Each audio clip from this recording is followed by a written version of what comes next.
So how many bad brokers are out there? Our Susan Antilla, a columnist here at TheStreet, with some rather shocking findings. Good to see you, Susan. Good to see you too. So basically a study was done that threw some numbers around problem brokers, and it's pretty eye-opening. It's pretty bad. 3 professors looked at over 1 million records of stockbrokers and found that more than 7% of them have some kind of a disciplinary problem, and that after they have disciplinary problems, 3/4 of them keep a job. They're still working a year later. So there are a lot of people out there who you really don't want to have running your money. So you talked to Finra as part of your story. What was the Finra response to what's happening in the brokerage industry? Well, Finra says it is on the case. It's targeting bad brokers. It has a special program to target them. And actually last year they barred 500 people. Now that's not 500 brokers. They were not able to tell me how many of those people were brokers. So they are getting people out of the business. The problem is there are a lot of people who really should not be there, and they're really not keeping up with it. I guess let's backtrack a little bit. What defines a bad broker? What have they done? And certainly, why aren't they regulated, or why isn't licensing in place that would prevent some malfeasance? Well, it's pretty remarkable. You can become a broker with criminal records. You can become a broker.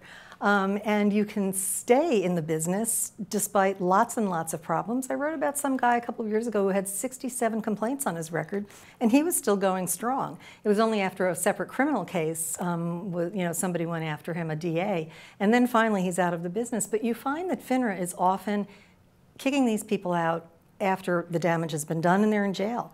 And they have the information, Rhonda. They know what these guys have done. And they just don't seem to be picking up on the fact that a lot of people with dozens and dozens of complaints really shouldn't be in the business.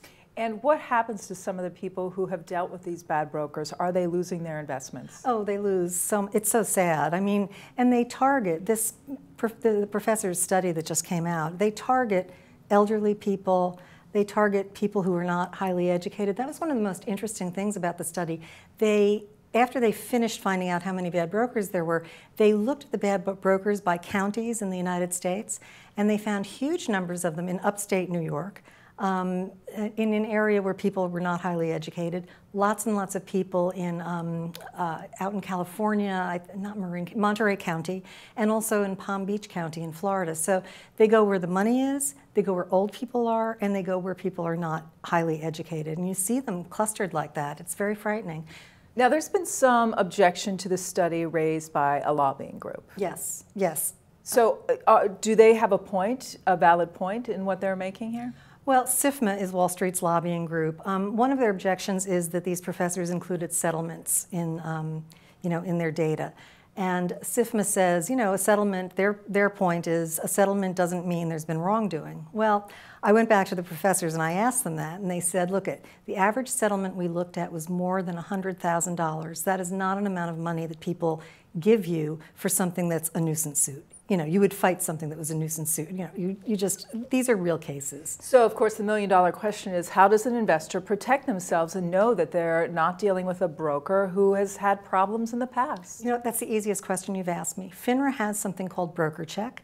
You go to finra.org. It's right there on the first page. You plug in a person's name, and you're not going to find out everything about them. But if you find, this is my opinion. I say if they have one complaint, find somebody else. Yeah, why bother? Because if 93% of the brokers out there don't have a problem, why don't you find one of those people?